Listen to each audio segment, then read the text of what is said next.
Let's go quickly back to our vocal track and also speak shortly a little bit about delays.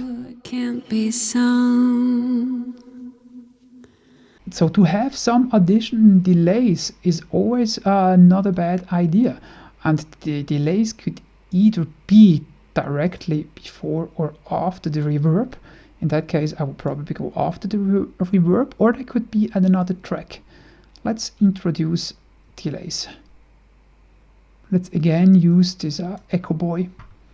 I go to a preset that I like, which is ambient echoes mix. In this situation here we actually have to deal with the dry and wet because our reverb is already completely dry, and now we just want to introduce some more delays to give it more space. Oh, can't be sung.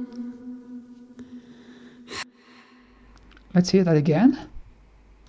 What can't be sung Without. What can't be sung. Again with. I'll give a little bit more. What can't be sung. And that can be a nice thing if you want to have a lot of reverb, if you want to have a long reverb, because now you have your reverb as it was, but the reverb goes to a delay with a high feedback, and so the reverb comes over and over again and in the mix. Let's hear it. What can't be sung. Without. What can't be sung. With. What can't be sung. Could be something that would work. I probably would automate it. Either you automate the mix wet dry, or you could just also duplicate this track and only have it for the delay. For now, so that we will come to an end, I would probably automate it, and so that we basically have less. What can't be sung.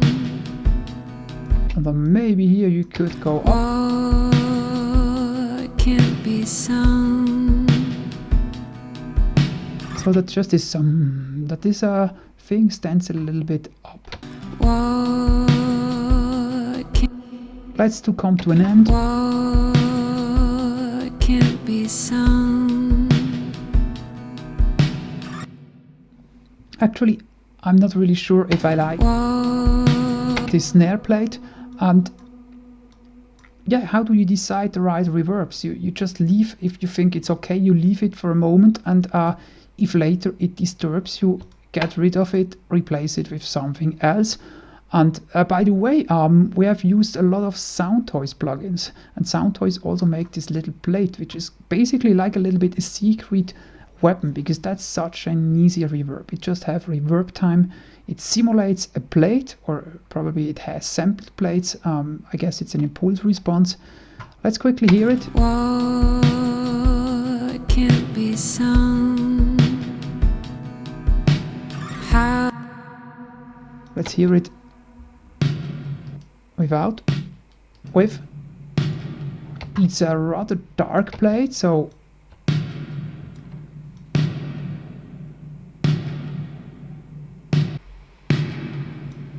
probably this fundamental. Let's take it out a little bit. Okay, like this. Maybe just as an option. What can't be sung. Anyone I cannot walk. I have to run. Of course, then everything should be maybe a little bit. I pray for anyone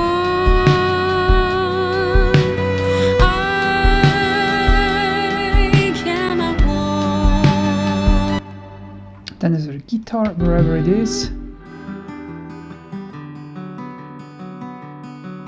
Also this one, I will give it a little bit a room so that she gets behind, and then a nice reverb. Let's first start with the room, real quick.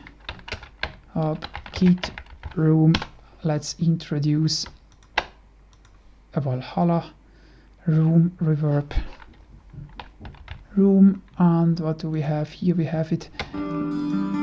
Let's quickly go through the parameters. That's nothing. I like that one most.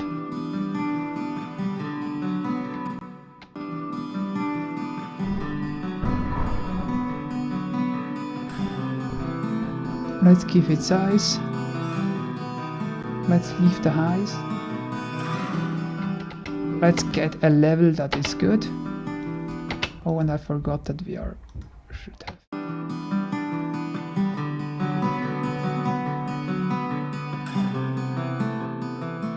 So what if you want to have the guitar more in front? Again, easy. All we need is a little bit more pre-delay.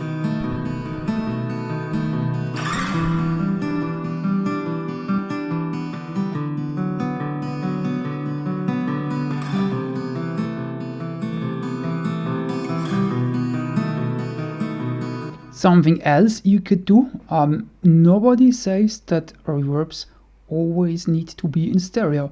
Here our guitar is panned to the right. I have no idea if this is a good idea. Again, I should mention it again.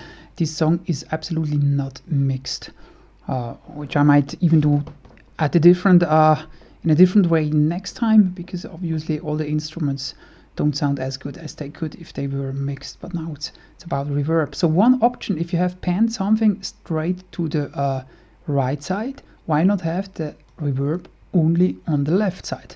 So it's like you have the guitar at your one side and the reverb coming from the other side. It can be very interesting. Let's hear it.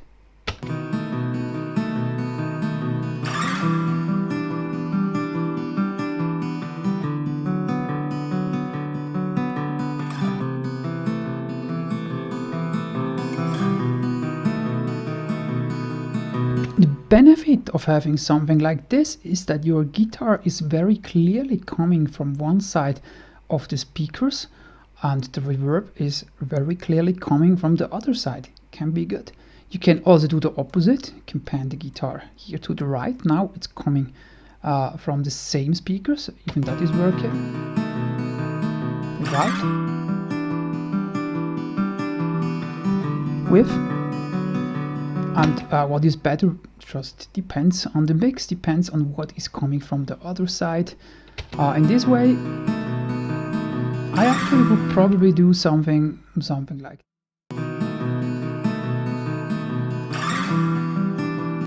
maybe a little bit shorter, maybe not.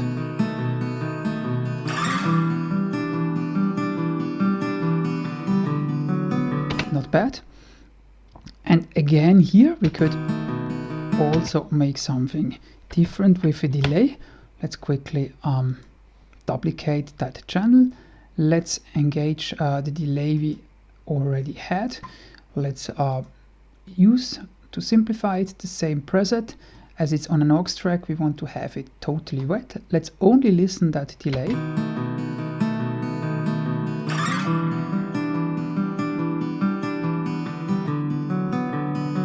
Without. With. Even that gives some space, although it's not even in time. If you combine both together, you might want to make it softer, but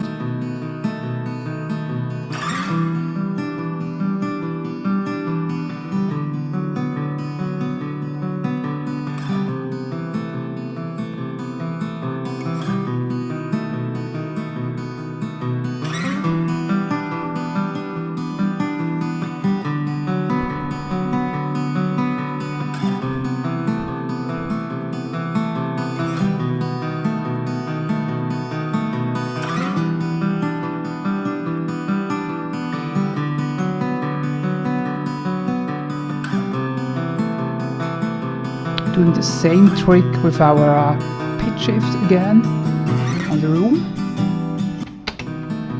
also on the delay.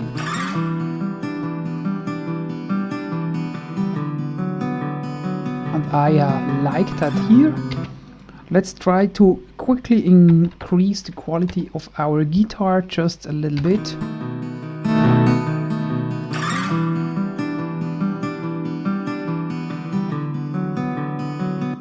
Okay.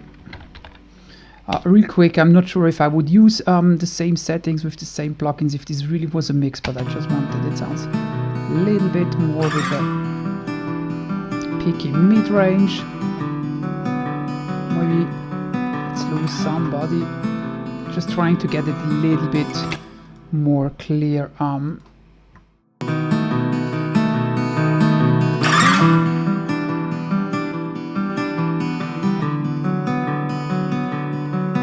Okay, so that would be just a possibility for what you could do with a guitar. And again, finally, which reverb you choose, and also why you choose it and what you want to do with it. It's really it's also a matter of taste, and it's like a musician who is training himself to play an instrument better and better. He has at the start, maybe the musician will maybe look what other musicians are doing and he will try to do the same. He will maybe copy licks and copy lines and whatever, but then after several years he will become to do his own thing. So my taste, usually if the music allows me to do so, and the producer is actually, I like to work with long verb, with punchy reverbs, but you could also work with totally different reverb. If we only had the little plate in this project, I would just do it with the little plate. What I usually also do, and this might be something funny, as you see, I created a VCA for all the reverbs. Can I say what?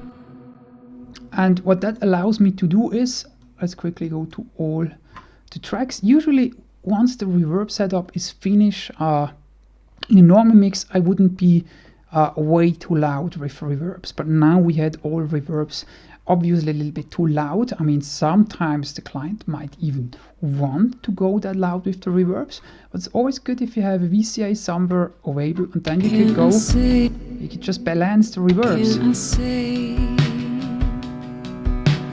what can't be sung?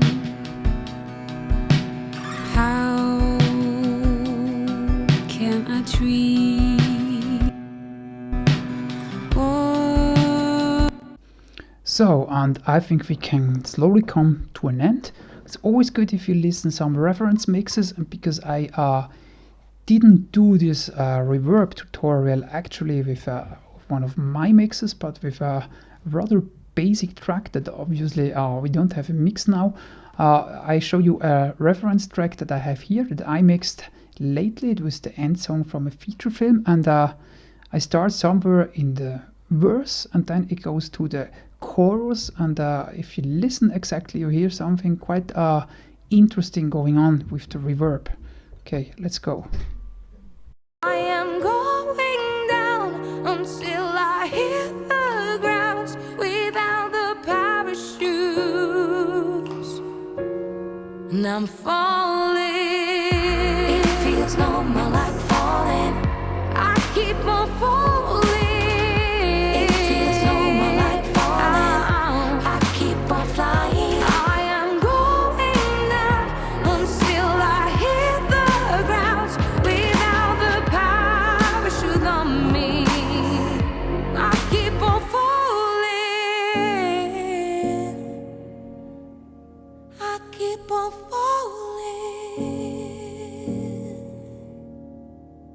I am yours and you are mine. Letting go of all my crimes.